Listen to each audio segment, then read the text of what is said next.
We'd been driving for hours, 3 college friends trying to outrun the boredom of a long summer night. The desert stretched endlessly in every direction, the black highway a ribbon unraveling through nowhere. We only stopped at that old diner because the gas light had been blinking for the last 20 miles, and Dusty's diner was the only sign of life for as far as the eye could see. We should have kept driving. The moment we pulled into the lot, something felt wrong. Not obviously wrong.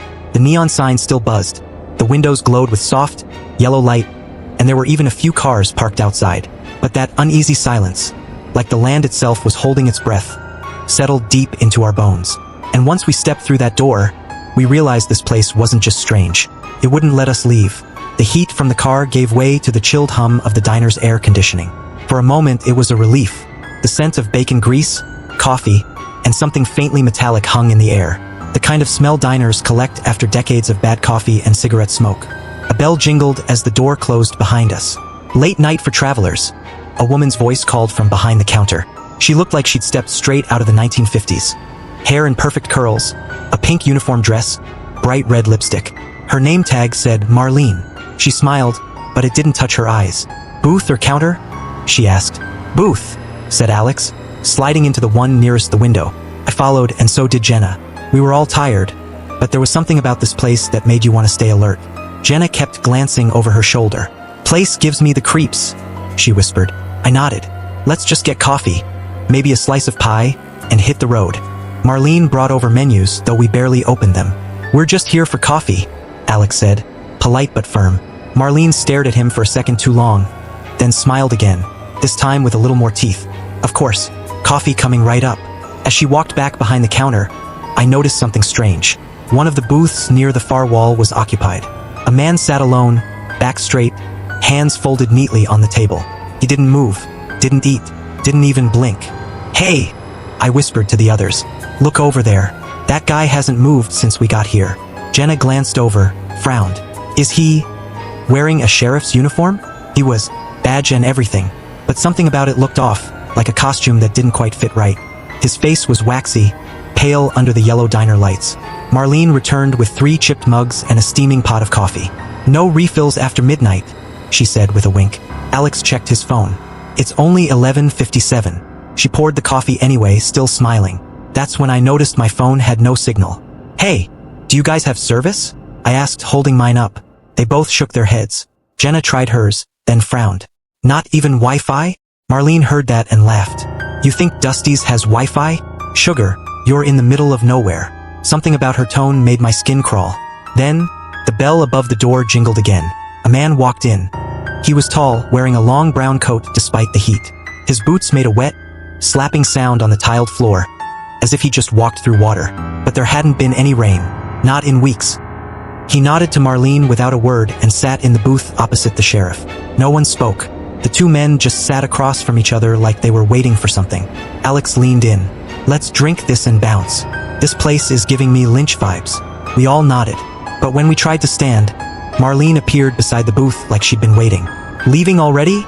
she asked, her tone honey-sweet. "Still got a whole pot of coffee left." "We really should get going," Jenna said.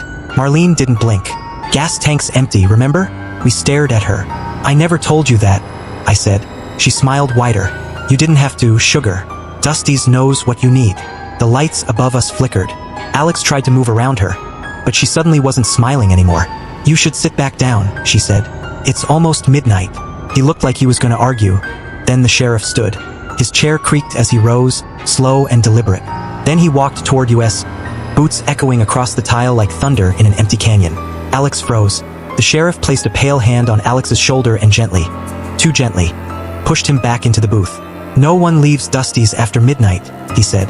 His voice was deep and hollow, like it had been dragged out of a cave. "Why not?" Jenna whispered.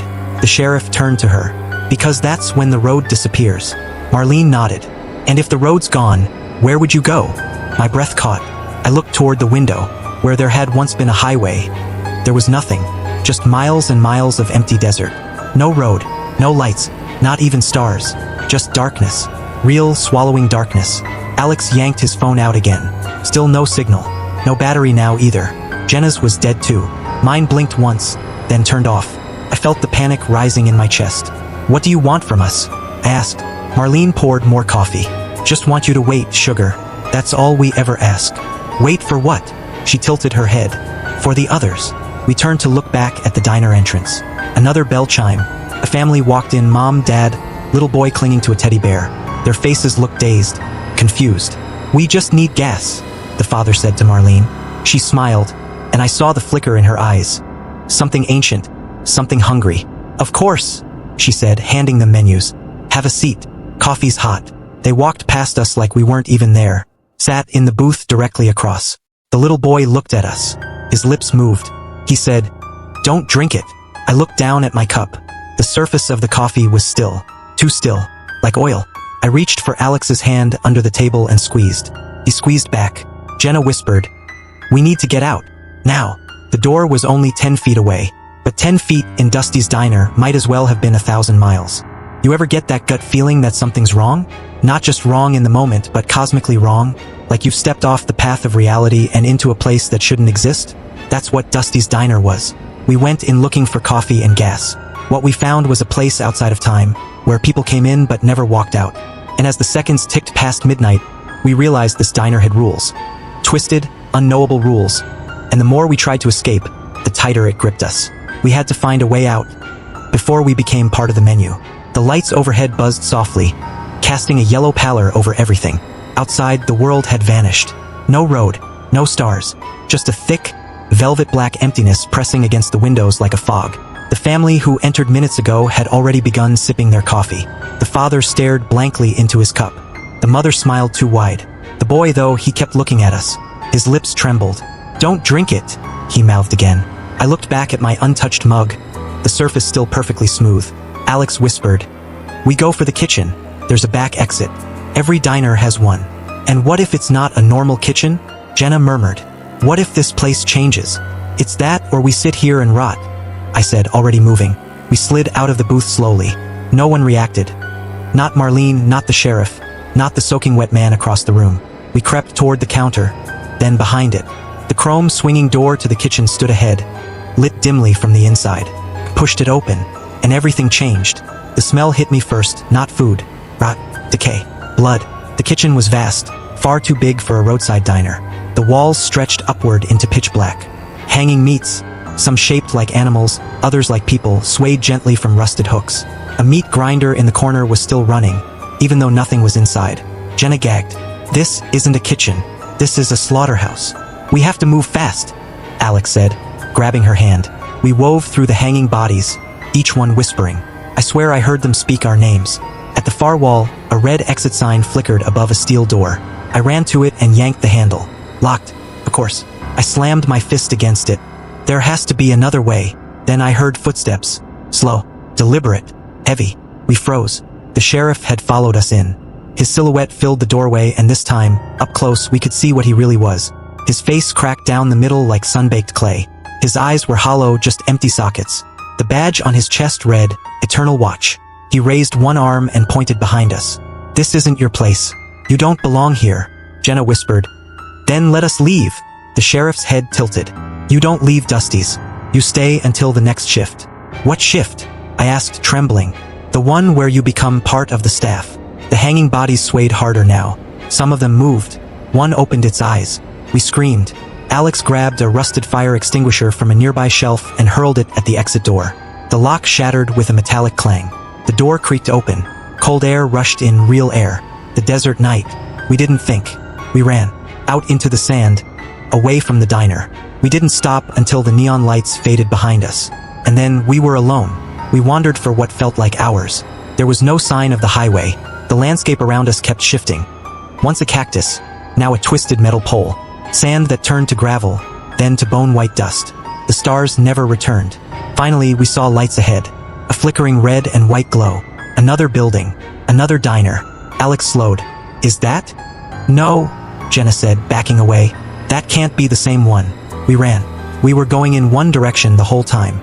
But the sign above the door was unmistakable. Dusty's Diner. Only this time, the neon was cracked. The windows were boarded. A sign on the door read, "Help wanted." "I think," I said, staring at the building, "this place follows people, traps them, waits until you're too tired to run anymore." "Like a spider web," Jenna said softly. "The more you struggle, the tighter it wraps around you. We're not going back in, Alex said firmly. No matter what. Then we heard the boy's voice. Please, he cried from inside. Help me. We turned. He stood in the window, his face pale, hands pressed to the glass. How did he get here? I asked. He didn't, Jenna whispered. He never left. Alex looked between us. We can't just leave a kid in there. We have to try. I knew he was right, so we went back in. The diner was different now. The lights inside flickered like a strobe. The booths were empty. The clock on the wall spun backwards. The boy was gone. We walked deeper into the room. Marlene, I called. No answer. No staff. No other patrons. Just silence. Then the jukebox in the corner lit up on its own. A scratchy voice played through the speakers, like a warped 1950s commercial. Welcome to Dusty's Diner, where time stands still and the coffee never cools.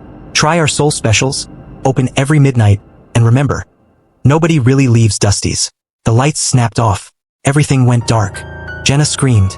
I reached for her, but she wasn't there anymore. Jenna, I shouted. Nothing, just my breathing. Alex's voice called from somewhere to the left. I can't see. Where are you? I stumbled forward. My foot hit something soft. I bent down. It was one of the menus, but it wasn't paper. It was skin, and written in thick black ink across it. You're next. Suddenly, a light appeared above me. A single, harsh spotlight, and I was no longer in the diner. I was on a stage. The booths were gone. The sheriff sat in the front row, Marlene beside him, clapping slowly. The man in the wet coat leaned forward, his eyes now glowing white. A microphone dropped in front of me. Tell us your story, Marlene purred. Tell us how you got here. I want to leave, I whispered. She smiled. Then earn it. Behind her, Jenna and Alex stood frozen like mannequins. Their skin was gray, eyes glassy. I screamed. I don't remember how I got out. I just remember waking up on the side of the highway, the early morning sun rising over the desert. Jenna and Alex were next to me, alive but different. We never spoke of Dusty's again. Never told the police. Never went back. But sometimes, when I pass lonely roads or hear an old jukebox song I don't recognize, I swear I can still hear Marlene's voice. Coffee's hot. The road is gone. Have a seat. Sugar. And in the distance, just behind the veil of reality, the diner still waits.